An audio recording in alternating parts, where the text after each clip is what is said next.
En esta hora, mis amados hermanos, queremos traer la palabra de nuestro Señor Jesucristo y tal como lo dijimos en la semana anterior que hemos estado ministrando la palabra de Él, que esto sería un mensaje que traeríamos una serie de enseñanzas alrededor de esta escritura del Evangelio de Lucas del capítulo 4, particularmente desde el versículo 16 hasta el versículo 21.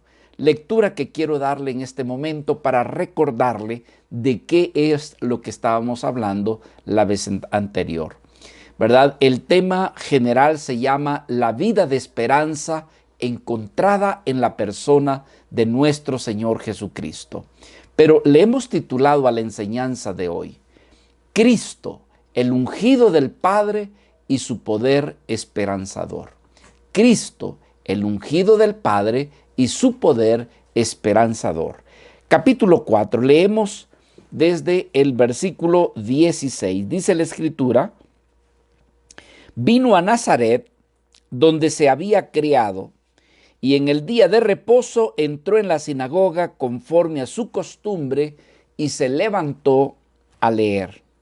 Y se le dio el libro del profeta Isaías, y habiendo abierto el libro, halló el lugar donde estaba escrito: el Espíritu del Señor está sobre mí, por cuanto me ha ungido para dar buenas nuevas a los pobres, me ha enviado a sanar a los quebrantados de corazón, a pregonar libertad a los cautivos y vista a los ciegos, a poner en libertad a los oprimidos y a predicar el año agradable del Señor. Y enrollando el libro, lo dio al ministro y se sentó. Y los ojos de todos en la sinagoga estaban fijados en él. Y comenzó a decirles: hoy se ha cumplido esta escritura delante de vosotros. Oremos al Señor. Padre, nos ponemos una vez más delante de tu presencia. ¿Por qué, Señor? Porque si tu presencia no está allí, nada es completo, nada es bien hecho, nada te glorifica, nada te exalta. Mi Dios amado, por eso pedimos tu presencia, para que tú nos ayudes, nos bendigas con tu Espíritu Santo, iluminándonos, dándonos la gracia, tanto para recibir como para dar. Bendice a mis amados hermanos, que en esta oportunidad tú les has concedido este tiempo para recibir tu palabra. Mi Dios amado, todo esto te lo pedimos en el glorioso nombre de nuestro Señor Jesucristo. Amén y amén. La palabra considerar en esta hora, diríamos que es una palabra de gran significado, es una palabra expresada por Jesús, que prácticamente estas palabras, hermanos, reflejan, diríamos, lo que es su oficio y también la autoridad delegada y aquello que lo identificaría como el enviado por nuestro Dios.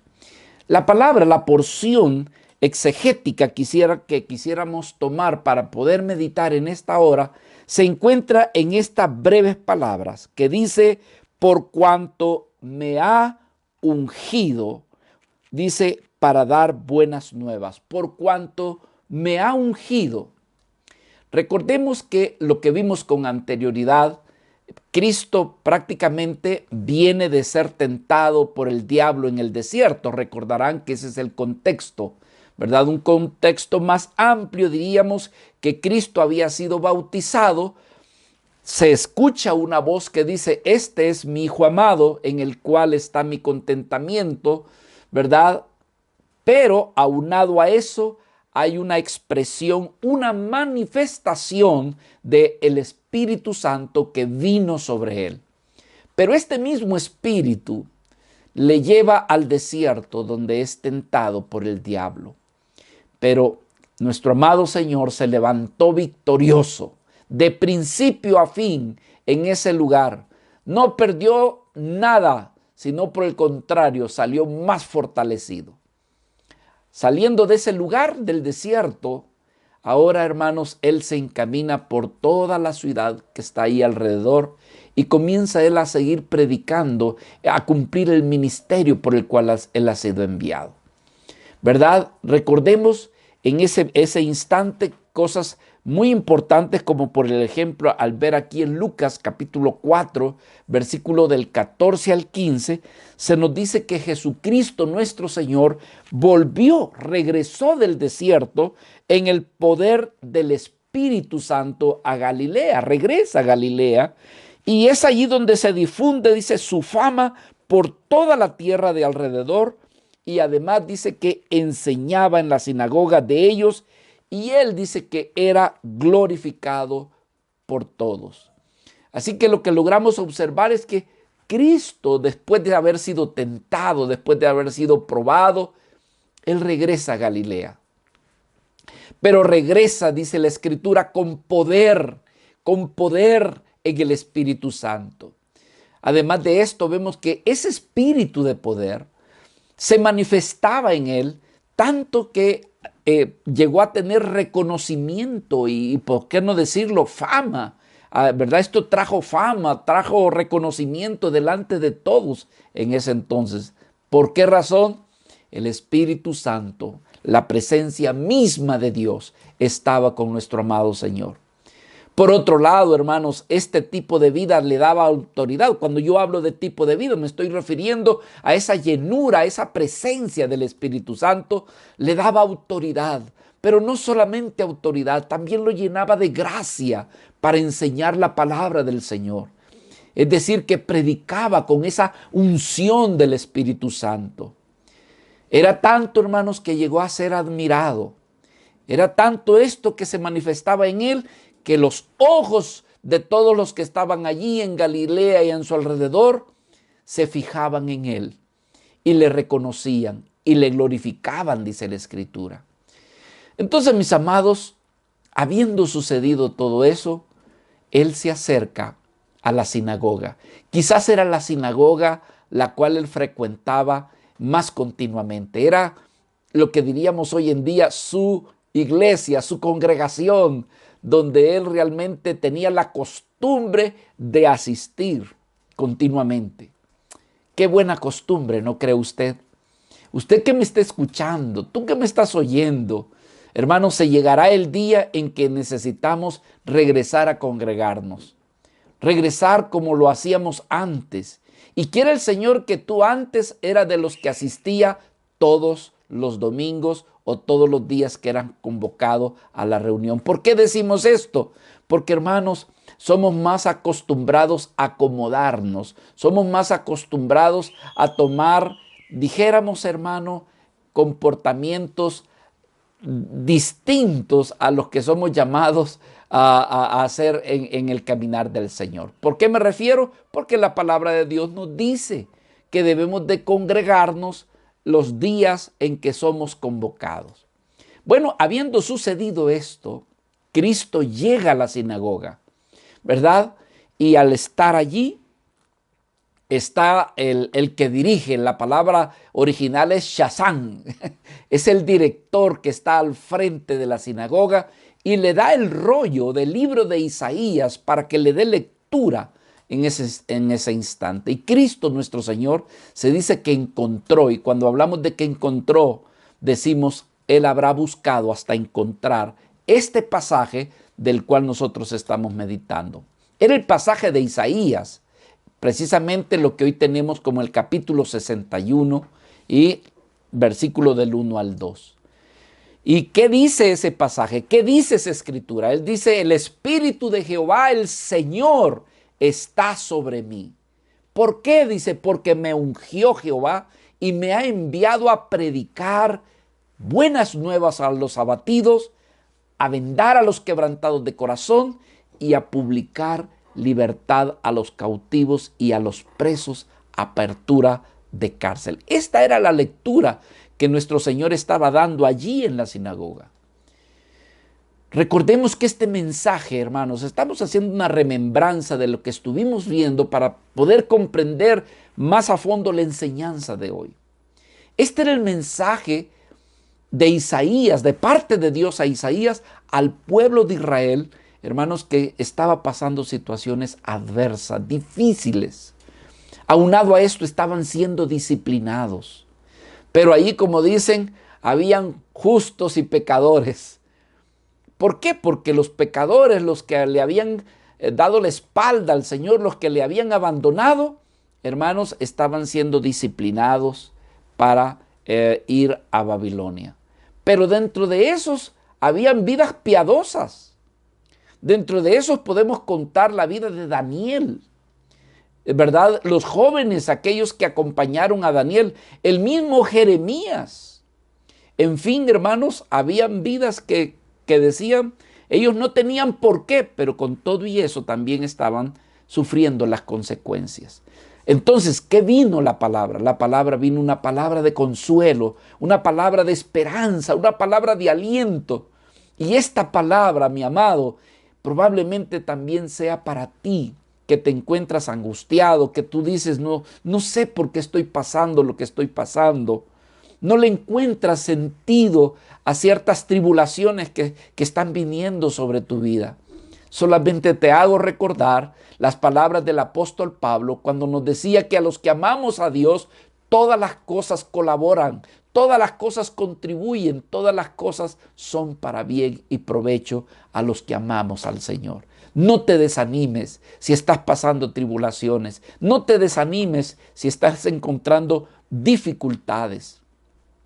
El Señor viene a tu vida con este mensaje de aliento y de esperanza para ti.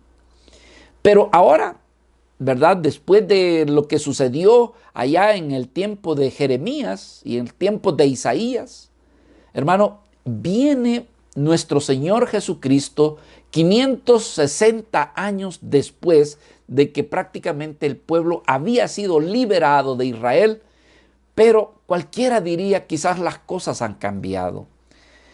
Alguien dice, tú puedes cambiar de lugar, tú puedes cambiar de país, tú puedes cambiar de decir, estamos en otra época.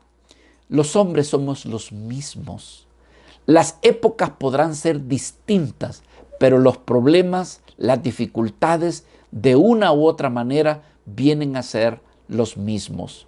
Adolecemos muchas veces de los mismos que adolecían en tiempos anteriores. Lo único que ahora en otra época y de otra manera. Por ejemplo, en aquel entonces, el imperio que se había levantado y que tenía gran dominio en áreas de Europa, África, entonces Asia y todos estos lugares eran los romanos. Ellos imponían su voluntad, ellos traían sus dioses, ellos traían sus costumbres y las trataban de imponer y las imponían muchas veces a las naciones. En otras tenían la consideración de dejarles la libertad a que ellos pudieran practicar algunas de sus costumbres y sus religiones. Y este era el caso de Israel, pero no obstante había dominio. Tiempo en que la nación de Israel estaba oprimida, viviendo tiempos de grandes necesidades, mucha pobreza, calamidad, había injusticia dentro de ellos. También habían enfermos, personas con dificultades, enfermedades que no había medicina, eran incurables. Podían ir a donde los mejores médicos y con todo y eso no curarse. Era tiempo donde había maldad, ¿verdad? Y habíamos dicho la vez anterior que se dice, hermanos, que este era el tiempo donde más los demonios más se manifestaban poseyendo a las personas. En fin, en medio de este caos aparece aquel que era conocido como el hijo del carpintero. Aquel que se dice que vendría manso y humilde de corazón. Y esa vida, una mezcla de humildad, pero también una combinación del poder y de la gracia de Dios. Se escucha esa voz allí en medio de aquellos que estaban en esa sinagoga. Y la voz que se escucha dice, he aquí que el Espíritu del Señor está sobre mí y me ha ungido para... Sí, ¿para qué? Para ayudar a los necesitados. Para eso venía nuestro Señor. Hermanos, Cristo venía con el poder del Espíritu Santo. Como está hoy, hermanos, Cristo no ha desmejorado. Él sigue siendo el mismo de ayer, de hoy y de siempre. La unción está sobre Él y ha venido para los necesitados. ¿Eres tú uno de ellos? Entonces es para ti. Este mensaje es para ti, es para mí, para escuchar al Cristo que nos llena de su esperanza, diciendo que Él ha venido prácticamente para el necesitado. ¿Cuál va a ser el final de todo esto? Que nuestro amado Señor habrá de ser aún más también glorificado. Él es glorificado, ya ha sido glorificado. No necesita más gloria de la que Él ya tiene. Pero cuando encuentra corazones que han sido ayudados, que han sido socorridos, que han sido libertados, estos le traen gloria, estos les traen gratitud, estos les traen alabanzas. ¿Qué es lo que queremos hacer en esta hora? Queremos darle más gloria, queremos darle más alabanza de nosotros hacia Él, porque Él ya está lleno de gloria. A Él no le hace falta más gloria de la que tiene, mis amados. Pero qué privilegio el que usted, qué privilegio el que tú y yo podamos glorificar a nuestro Señor experimentando a lo que Él ha venido a nuestras vidas. Ahora, hermanos, pero la pregunta aquí, fíjense la porción que estamos meditando. Dice, por cuanto me ha ungido. Esa es la porción que queremos ver en esta hora. Eso es lo que queremos meditar. Hagámonos una pregunta. ¿Cómo podrían los necesitados ser ayudados? Hermanos, alguien muchas veces quiere ayudar a los necesitados, pero no es cierto que hay veces no tenemos la capacidad para poder ayudar, no tenemos el poder para hacerlo. Entonces, pregunta sería, ¿cómo ayudar a los quebrantados? Muchos desean ayudar a los quebrantados, pero ¿qué sucede? No tiene gracia. No tiene gracia y lo único que puede hacer es darle una palmadita en la espalda, pero carece de gracia para poder ayudar al que está necesitado, al que está quebrantado. Se necesita de tener un poder especial para traer alivio a esas personas. Hermanos amados, díganme ustedes, ¿quiénes no quieren sanar a los enfermos? ¿Quién no quiere venir y de alguna forma? Yo he tenido, hermanos, delante de mí vidas enfermas. ¿Cómo quisiera que al nomás ponerle la mano y orar por ellos sanaran? ¿Quién no quisiera eso? Sin embargo, queremos, pero se carece de la capacidad, se carece del poder para hacerlo. Sin embargo, ahora allí en esa sinagoga aparece uno que no solamente quiere sanar, no solamente quiere libertar, no solamente quiere consolar, puede hacerlo. Tiene el poder para hacerlo. No solamente tiene la buena voluntad de poder hacerlo, existe dentro de él la capacidad de poder hacerlo. Y ese Cristo, hermanos, no ha desaparecido. Ese Cristo es el mismo que estuvo allá en Galilea, es el mismo que está ahora aquí contigo. Mis amados hermanos, hablamos de Cristo, aquel que tiene esa capacidad y ese poder. ¿Por qué? Porque Él ha recibido la unción. Para eso fue ungido. Dice, para esto he sido ungido, por cuanto me ha ungido el Espíritu del Señor, el Espíritu de Jehová, el Espíritu de Dios está sobre mí y me ha ungido para ayudar al necesitado. Él tiene el poder, Él viene en el poder del Espíritu. Él fue ungido, mis amados, para cumplir la misión por la cual Él fue encomendado. Jesús vendría a ser reconocido como el Cristo. Y esa palabra, el Cristo, es una palabra griega que significa el ungido. Que hablar de Cristo es hablar del ungido. Hablar del Mesías, la palabra Mesías viene a ser una palabra hebrea, pero que al traducirse en el griego es la misma palabra Mesías, es la misma palabra Cristo, que quiere decir el ungido de Dios. En el libro de Mateo, por ejemplo, en el capítulo 16, se nos habla de que nuestro Señor es el ungido, es el Cristo. Él preguntaba a sus apóstoles, a sus discípulos, y les decía, ¿y ustedes saben qué es lo que dice la gente? ¿Quién soy yo? Así decía Pedro y todos los que estaban allí. Uno que tú eras Elías, otro que realmente tú eras Juan el Bautista, que se ha encarnado en ti. Pero la pregunta es, ¿y ustedes qué opinan? Y ahí es donde aparece Pedro. En Mateo capítulo 16, versículo del 15, dice, él le dijo, nuestro Señor dijo, ¿y vosotros quién decís que soy yo? Respondió allí Pedro y dijo, tú eres el Cristo, el Hijo del Dios viviente. ¿Cuál fue la respuesta de Cristo? Le dijo, bienaventurado eres, Simón, hijo de Jonás, porque no te lo reveló carne ni sangre, sino mi Padre que está en los cielos. Amado hermano, que la administración de esta palabra en esta mañana es que Dios te revele al Cristo.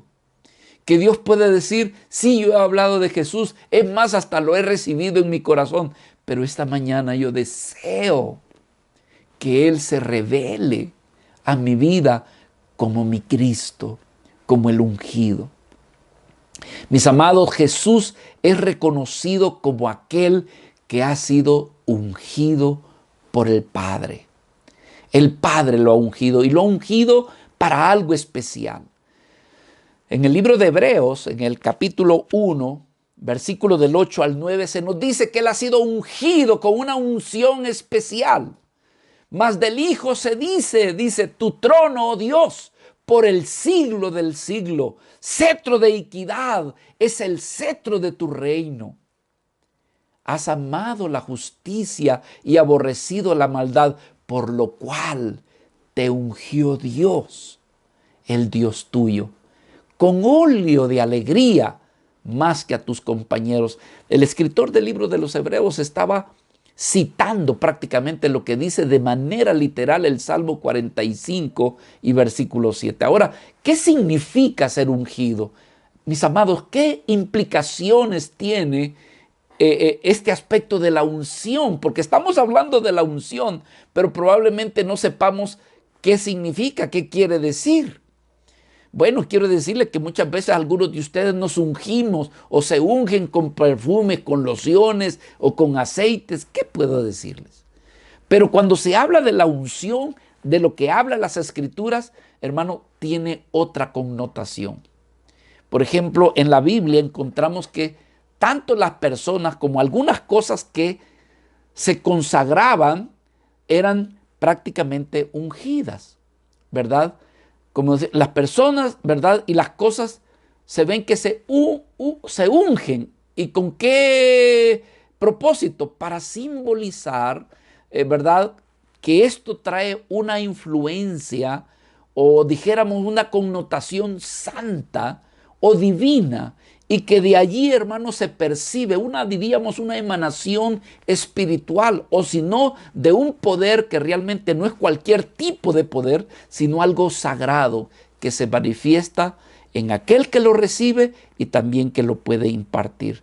También diríamos que la unción es para dar lugar, y esto es bien importante, creo que esta es la parte que más nos corresponde a comprender de la unción en esta administración de esta mañana. Y es que la unción también era para dar lugar al desempeño de un determinado oficio, de una determinada labor, como, ¿verdad? Por ejemplo, nosotros lo vemos en el Antiguo Testamento. En el Antiguo Testamento se dice, hermano, que se ungía por lo menos 3 personalidades muy importantes que ejercían influencia dentro del pueblo. Como es, por ejemplo, los reyes. Los reyes, cuando ellos iban a desempeñar el oficio de gobernar, eran ungidos. Pero también vemos otro oficio, el oficio de los profetas. Los profetas eran ungidos. Y un tercer aspecto, hermanos, se habla también de los sacerdotes. Por ejemplo, en Primera de Reyes, en el capítulo 19 y en el versículo 16, vemos cómo Dios manda a Elías, que era un profeta, ¿verdad? Manda a Elías para que unja a una vida de nombre Jehú, ¿verdad? Y que lo unja para que él sea el rey de Israel. Y también le dice a Elías que unja a Eliseo, quien fungirá como sacerdote en sustitución de él, es decir, en lugar de Elías. Vamos a darle lectura a ese pasaje. Aquí, Primera de Reyes, capítulo 19, versículo 16. Dice, a Jehú, hijo de Nimsi, dice, ungirás por rey sobre Israel. Y a Eliseo, hijo de Safat, dice, de Abel Maola, lo ungirás para que sea profeta en tu lugar. Entonces, la pregunta era, ¿para qué eran ungidos? Eran ungidos para mostrar que de parte de Dios ellos habrían de ejercer el cargo por el cual fueron señalados o fueron asignados. Entonces, el rey podría empezar a gobernar cuando el pueblo viera que sobre esa persona fue derramado el aceite de la unción. El profeta, de igual manera, mis hermanos, habría de ser ungido. Y entonces el pueblo entendería, comprendería que esa persona en la cual se derramó esa unción sería reconocido como el profeta asignado por Dios. Pero como dijimos anteriormente, también quienes eran ungidos eran los sacerdotes. En el libro de Éxodo, en el capítulo 30, versículo 30, se nos habla cómo Dios le dijo a Moisés que habría de ungir a Aarón y a sus hijos como sacerdotes. ¿Para qué? Para que ellos pudieran servir, pudieran realmente participar del servicio en el tabernáculo y para el pueblo. Dice, ungirás, dice el versículo 30. Ungirás también a Aarón y a sus hijos y los consagrarás para que sean mis sacerdotes. Entonces se da cuenta, hermanos, tres oficios principales. Por otro lado, pues también tenemos que decir, tenemos que mostrar lo que dice la Escritura, que se ungían las cosas, ¿verdad? Aquello que se habría de utilizar para los servicios a nuestro Dios. Por ejemplo, se ungían los utensilios que se ocupaban para el servicio dentro del tabernáculo. Bueno, también el tabernáculo mismo era ungido. Así que la unción, hermanos, ¿qué significa la unción? Bueno, como dijimos anteriormente, la unción, aquello sobre donde se ungía, si aquello era una persona que se ungía, lo que estaba revelando era el agrado y la voluntad de Dios sobre esa persona. Es decir, Dios había escogido a esa persona porque a él le era de su agrado que esa persona desempeñara determinada labor. Entonces él mandaba que se ungiera. Pero por otro lado, la unción era dada y ordenada por Dios para manifestar la autoridad delegada de parte de Dios sobre aquella persona que había sido ungida. ¿Y por qué lo hacía? Para que esa persona desempeñara determinado oficio y entonces, hermano, quien estaría detrás de eso sería Dios. ¿Por qué? Porque estaba delegando autoridad sobre aquella persona que iba o que estaba siendo ungida. El pueblo le veía y decía, Dios así lo ha querido y entonces este es el ungido de Dios, este es el ungido de Jehová. Pero un tercer aspecto, hermanos, que tiene que ver con la unción, es que la unción también revelaba que quien había sido ungido era pertenencia de Dios. Le pertenecía a Dios. Entonces, todas estas cosas estaban implícitas en aquellos que eran los ungidos. Pero ¿qué vemos aquí? Uno que dice, he aquí Espíritu de Jehová está sobre mí y me ha ungido. ¿Quién es? Nuestro amado Señor Jesucristo. De Él se dice que Él es el ungido de Jehová. Mis amados, ahora nuestro amado Señor en la sinagoga ha venido allí como de costumbre, pero ahora trae una revelación que será de admiración para muchos, porque dice que después cuando el Señor dijo, esto se ha cumplido delante de vosotros, esta escritura se ha cumplido delante de vosotros. Y dice que todos los que lo estaban allí lo admiraban y lo miraban sabiendo quién era. Sin embargo, como siempre, no de todos era la aceptación. Eso sucede. En esa sinagoga no sería la excepción. Para unos, el testimonio, la vida de Jesús era de agrado. Para otros, le era de ofensa. ¿Qué hicieron? Bueno, ustedes leerán después, ya lo leímos anteriormente, que dice que le sacaron de la sinagoga y aparte de eso, lo llevaron a un despelladero para tirarle. Pero todos sabemos que el poder de Cristo se manifestó porque pasó entre sus manos diciéndoles, no hay profeta, ninguno, dice, en su propia casa. Hermanos, nuestro Señor Jesucristo, después que leyó en el rollo, o lo que leyó en el rollo de Isaías, dijo, el Espíritu del Señor está sobre mí, por cuanto que me ha ungido. Soy el ungido para darles buenas nuevas.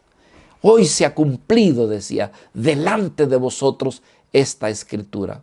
Así que mis amados hermanos, quiero decirles que Jesucristo, al desempeñar su ministerio, se le concedió, o más bien, antes de decir esto, lo que quiero decirles es que el ministerio de Jesucristo fue reconocido dentro de los teólogos, así lo reconocen, como el oficio o el ministerio regio de Cristo. ¿Y esto qué quiere decir? Lo que quiere decir es que Jesucristo prácticamente desempeñó los tres ministerios reales, reconocidos, hermanos, aquellos ministerios que prácticamente habían sido diseñados por Dios para traerle gloria a nuestro Padre, pero también para hacerle de beneficio a su pueblo. Y es que Jesucristo fungió como profeta, pero también fungió como sacerdote y también como rey.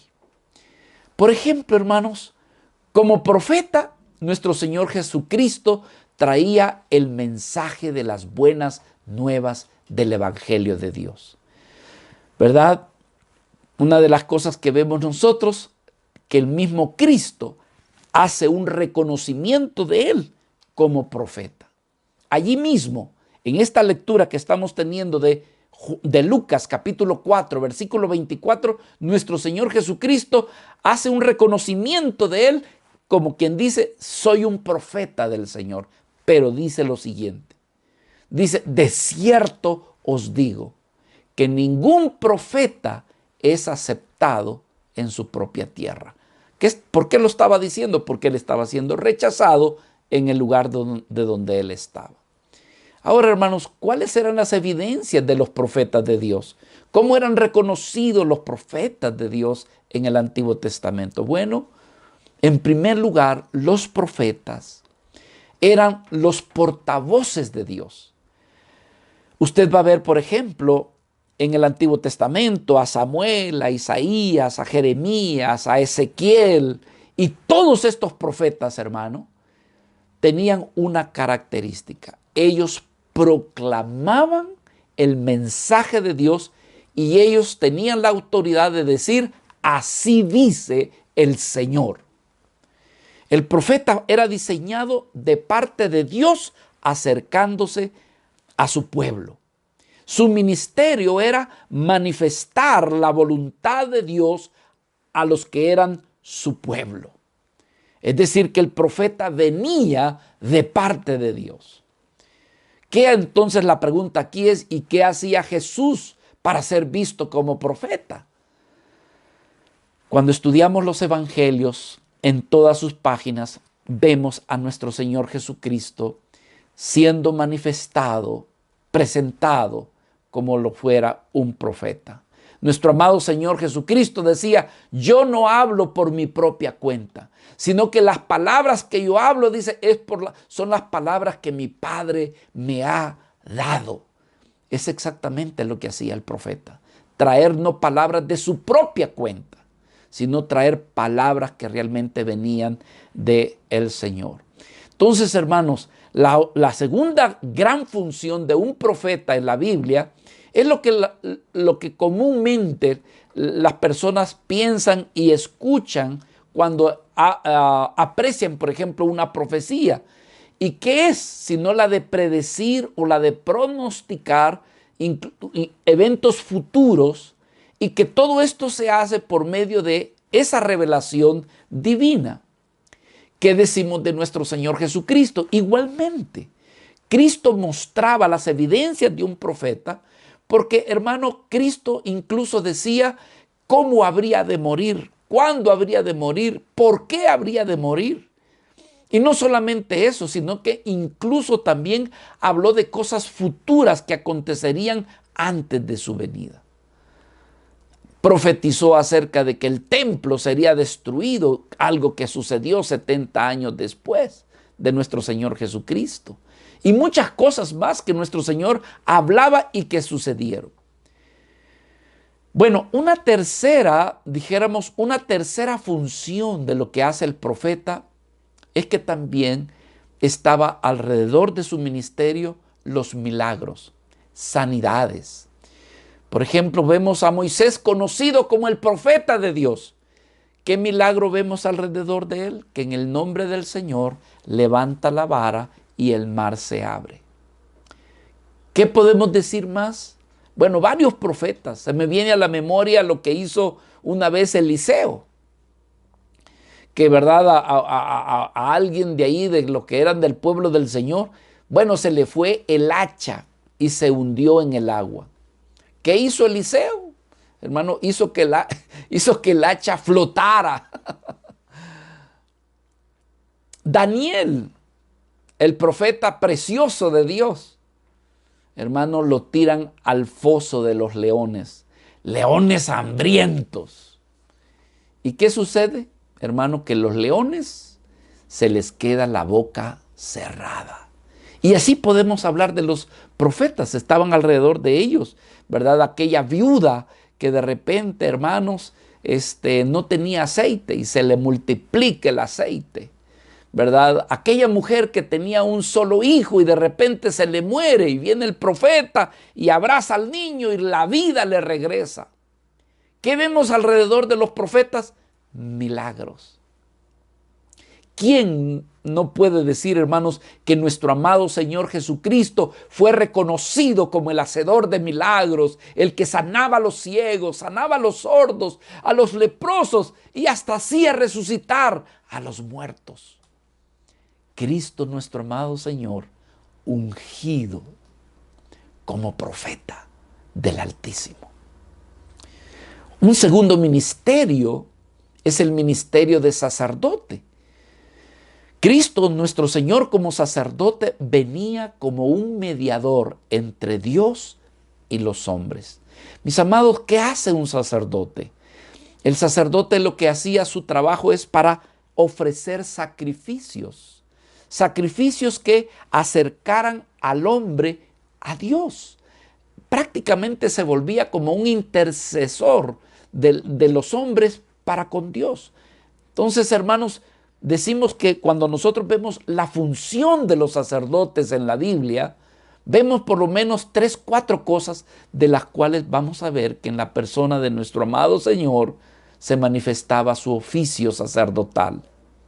Entonces, ¿cuál era la función de los sacerdotes en el Antiguo Testamento? Bueno, en primer lugar, ser intercesores y mediadores del pueblo de Dios ante Dios.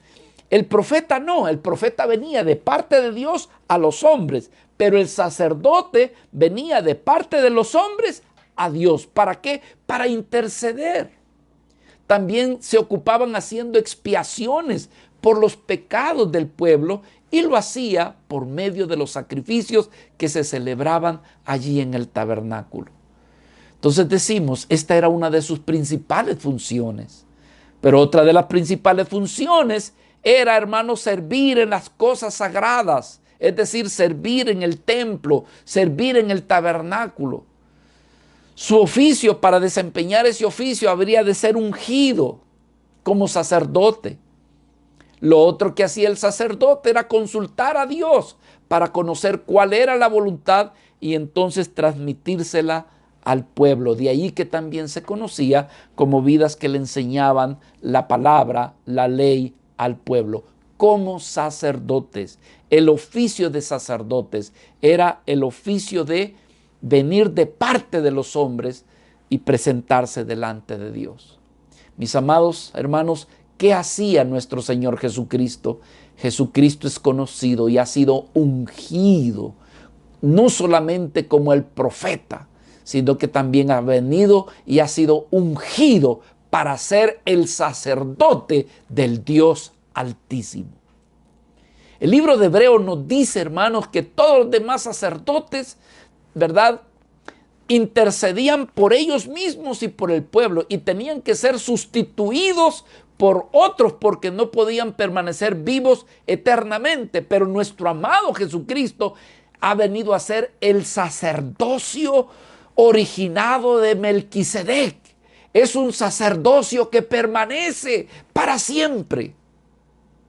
En el libro de Hebreos, capítulo 4, hermoso libro, hermanos, porque dice el versículo 14, hablando de nuestro Señor Jesucristo como su función sacerdotal, dice, teniendo pues un gran sumo sacerdote que trascendió los cielos, Jesús, el Hijo de Dios.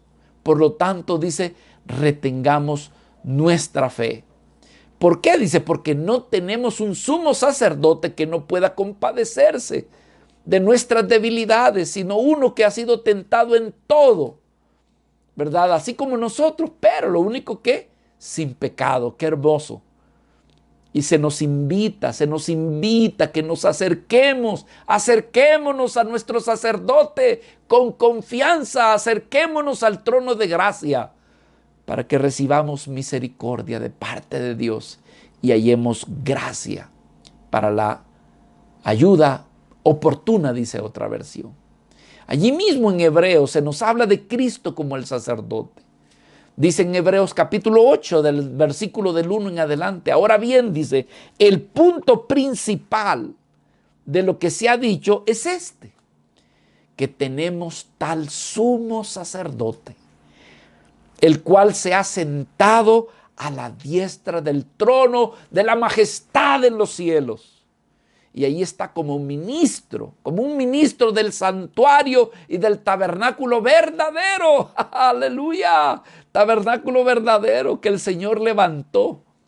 No fueron los hombres los que lo levantaron, sino Dios. Y ahí está nuestro amado y Salvador Jesucristo como sacerdote, el sacerdote del Dios Altísimo.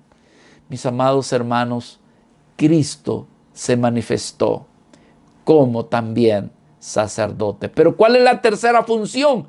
Como rey. Como rey, Cristo vendría y sería ungido por el Padre. ¿Ungido para qué? Ungido para traer sanidad. Ungido para manifestar libertad de la cárcel a los oprimidos. ¿Cuál era la función de un rey en el Antiguo Testamento? ¿Cuál era su labor? Su función era la de gobernar a un pueblo de parte de Dios, con el mandato de Dios. En los Salmos, por ejemplo, hermanos, vemos continuamente cómo vemos que el rey estaba en estrecha comunión con Dios. David lo vemos, hermanos, cómo era una vida que pasaba en comunión de Dios, con Dios, ejerciendo su gobierno, su reinado. ¿Qué hacía un rey en el Antiguo Testamento? una de las cosas que hacía es que guiaba al pueblo a través y por medio de sus decisiones. También era una vida, hermanos, que, bueno, este rey era alguien que era considerado como la suprema y máxima autoridad, ¿verdad? Poseía en él poder. Bueno, él emitía juicios, daba juicios y también tenía poder para quitarle la vida, para quitarle la vida a alguien y darle muerte. ¿Qué más hacía este rey? Este rey en el Antiguo Testamento, hermanos, sancionaba, ponía sanciones y promulgaba leyes. No tenía que consultarle muchas veces a nadie. Él las dictaba las leyes. Él daba orden, ya sea de apresar o de liberar. También era aquel que hacía las guerras para beneficio del reino con objetivo de llevarles a la victoria. Otra de las cosas que manifestaba como rey es que manifestaba su soberanía y autoridad suprema. Y el mandato, hermano, ¿verdad?, era transmitido, en este caso, dijéramos, la sucesión, diríamos, a aquellos que eran sus herederos. Entonces, la pregunta aquí es, ¿cómo Cristo desempeñó su oficio de rey mientras Él vino a este mundo? ¿Cómo es que Cristo fue reconocido como rey? Bueno, hermanos, en el Evangelio de Juan comenzamos a ver algunos indicios. Hermano, Cristo, nuestro amado Señor, ha sido ungido. Él es el ungido de Dios para revelársenos a nosotros como nuestro rey. Tú tienes un rey, hermano, hermana. Tú tienes un rey a quien amar, a quien obedecer, a quien honrar, a quien acercarte para que Él te dé sus leyes. Jesús como rey. Dice en Juan capítulo 13, versículo 13, vosotros me llamáis maestro y señor. Esa palabra señor connota también, hermanos, lo mismo, es sinónimo de rey. Y Jesús dijo, y decís bien, porque lo soy. ¡Aleluya! Él es. Ahora, ¿qué hacía Jesús como para verse reconocido como rey? Hermanos, Cristo nuestro Señor tenía autoridad. Autoridad sobre los elementos naturales. Si venía una ola de repente, Él decía, ola, detente, de tempestad. Y todos decían, pero ¿qué hombre es este que tiene autoridad para callar el mar? ¿Qué hombre es este? Ese hombre es tu rey. Ese hombre es mi rey, mi Señor. ¿Cómo se mira la autoridad del rey? Sanaba a los enfermos de enfermedades que no tenían cura. Tenía la autoridad de resucitar a los muertos. Él podía reprender a la misma muerte y al mismo diablo que se detuvieran. ¿Pero por qué? Porque Él es el rey. Reprendía, sacaba a los demonios de donde quiera que estos se encontraban. ¿Por qué salían? Porque Él era el rey. Y cuando predicaba, no predicaba como los fariseos, como los saduceos y los maestros de la ley. Él predicaba como alguien que tenía autoridad. Cristo ha sido ungido para ser el rey. ¿Quieres tú ser beneficiado de su gobierno? Acércate a tu rey. ¿Quieres tú ser beneficiado para acercarte a Dios? Acércate a tu sacerdote. ¿Quieres tú verte beneficiado para oír la voz de Dios a tu corazón? Acércate a tu profeta, a Cristo Jesús, nuestro Señor. En el libro de los Hechos, capítulo 2, versículo 36, Pedro dijo lo siguiente: sépase pues con certeza toda la casa de Israel, que a este Jesús, a quien vosotros crucificasteis, Dios le ha hecho Señor, Dios le ha hecho Rey y le ha hecho Cristo. Él es el ungido de Jehová. Cristo, sobre él ha venido la unción de Dios.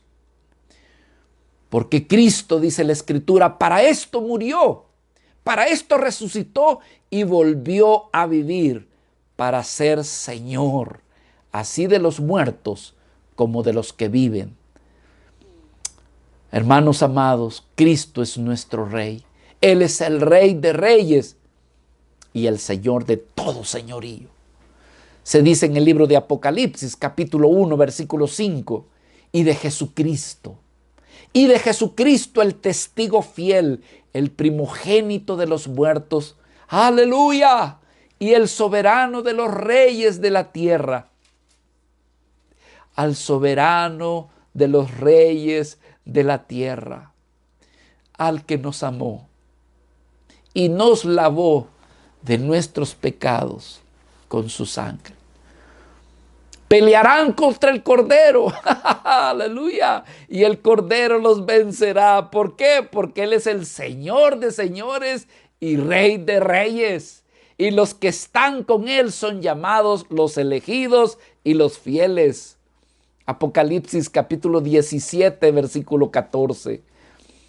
Decía Juan en esa revelación que él tuvo: y oí como la voz de una gran multitud, dice, como el estruendo de muchas aguas, dice Juan, y como la voz de grandes truenos que decían: aleluya, porque el Señor nuestro Dios Todopoderoso reina. Cristo es el Rey de reyes y el Señor de señores.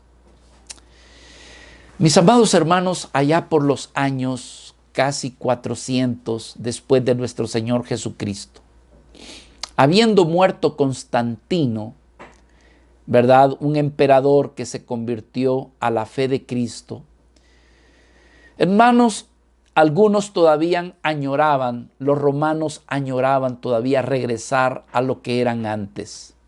Y se habla de un Julián, conocido Julián como el apóstata. Era sobrino de Constantino. Y él, hermano, quería conquistar las demás naciones y a su propio pueblo, a la nación de Roma, quería que regresaran a la idolatría, adorar a los dioses que anteriormente adoraban y anular prácticamente al Cristo, al Galileo. Él le apodaba, él le llamaba el Galileo. ¿Por qué, hermano? Porque Galilea era un lugar despectivo, no era de mucho valor.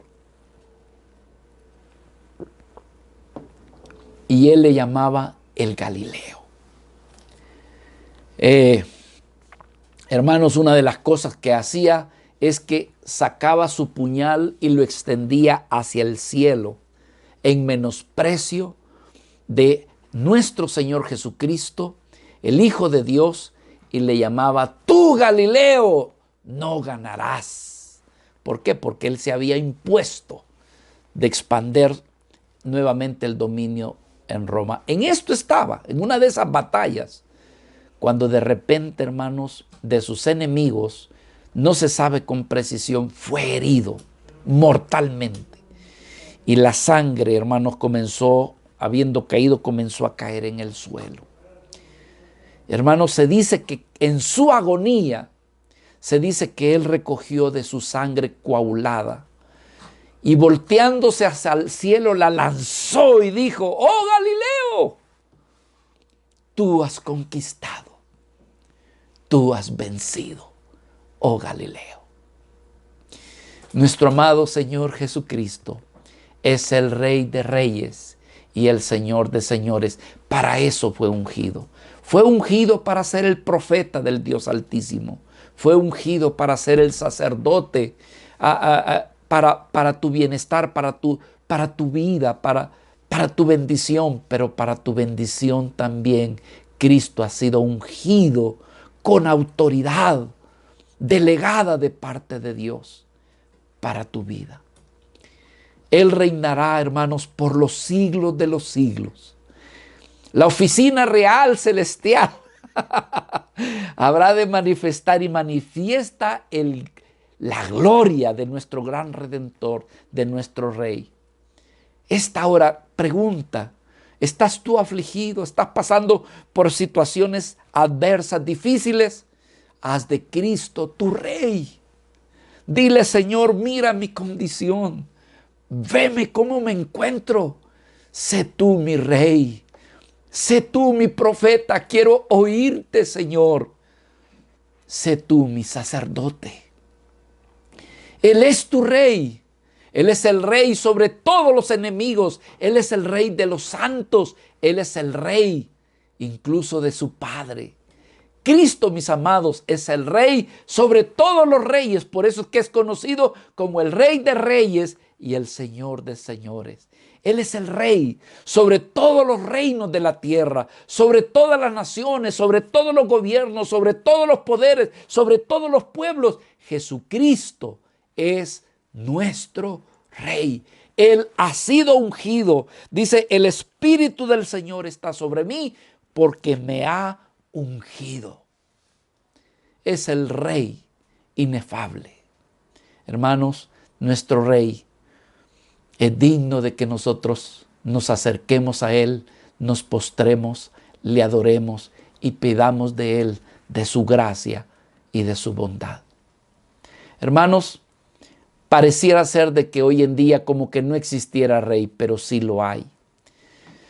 Y donde más se manifiesta en aquellos que son sus súbditos, que son su pueblo, que son sus hijos.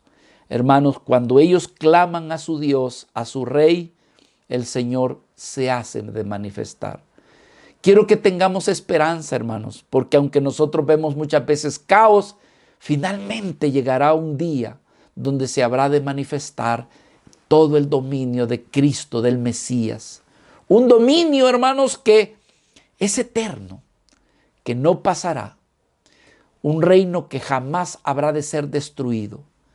Usted y yo debemos de tener la seguridad, diríamos, absoluta de que un día nuestro amado Rey habrá de regresar por segunda vez. Y habrá de regresar, hermano, no montado en un burrito, sino en un caballo blanco, manifestando su victoria. Y todo cristiano, hermano, todos los que somos su pueblo, dice el libro de Apocalipsis que todos los reinos del mundo manifestarán y habrá de manifestarse, dice, que habrán venido a ser de nuestro Señor y de su Cristo y que Él reinará, dice, por los siglos de los siglos.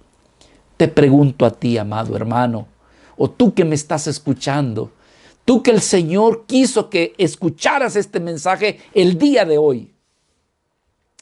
¿Quieres tú ser ayudado? ¿Quieres tú ser socorrido en tus necesidades, en tus dificultades? ¿Quieres ser tú liberado en esas ataduras, en tu adversidad? Entonces, amado, debemos de acercarnos y debemos de venir al ungido de Dios. Él tiene el poder para hacerlo. Él tiene el poder para liberarnos. Él tiene el poder incluso para sanarte, si lo creemos y si nos apropiamos y si le decimos, Señor, reina en mí, gobierna en mí, Señor. Sé tú mi sacerdote, sé tú mi Rey, sé tú mi profeta. De seguro, hermanos, Él ha venido para que se cumpla esa escritura en tu vida. Porque Cristo, nuestro amado Señor, es el ungido de Dios y Él ha sido ungido. ¿Para qué? Para traerte buenas nuevas, para sanar a los quebrantados de corazón y libertar a los cautivos. Que podamos venir en esta hora y le digamos, Señor, sé tú mi libertador. Sé tú, Señor, porque tú eres el ungido. Padre precioso, gracias por haber enviado a tu Hijo Jesucristo. Señor, ilumíname con tu Espíritu para poder ver al ungido, al sacerdote, al profeta, ver a mi Rey, Señor, y venir delante de Él para ser bendecido. Señor, esta palabra yo la recibo en esta hora porque soy el necesitado, la necesitada. Señor, que puedas tú extender tu mano de Rey, que puedas extender tu mano de sacerdote, que puedas extender tu mano de profeta, porque tú eres el ungido de Dios. Señor, henos aquí delante de ti, tus hijos, tu pueblo, que te reconocemos. Sí, tú eres el profeta del Dios Altísimo. Sí, tú eres el sacerdote, pero también tú eres el Rey de reyes y Señor de señores. Impártenos de tu unción, Señor, porque esa unción del Espíritu Santo se te fue dada a ti y ahora tú la impartes. Tú impartes la unción que hay en ti para aquellos que son tu pueblo. De ahí, Señor, que también tu pueblo y tus hijos son llamados los ungidos de Jehová, los ungidos de Dios, porque son hijos de aquel de donde viene la unción. Danos de tu unción, Señor. Trae sanidad a nuestras vidas, trae consuelo, trae liberación, trae tu bendición a nuestras vidas. Así te lo pedimos. Por Cristo, el ungido tuyo. Amén y amén.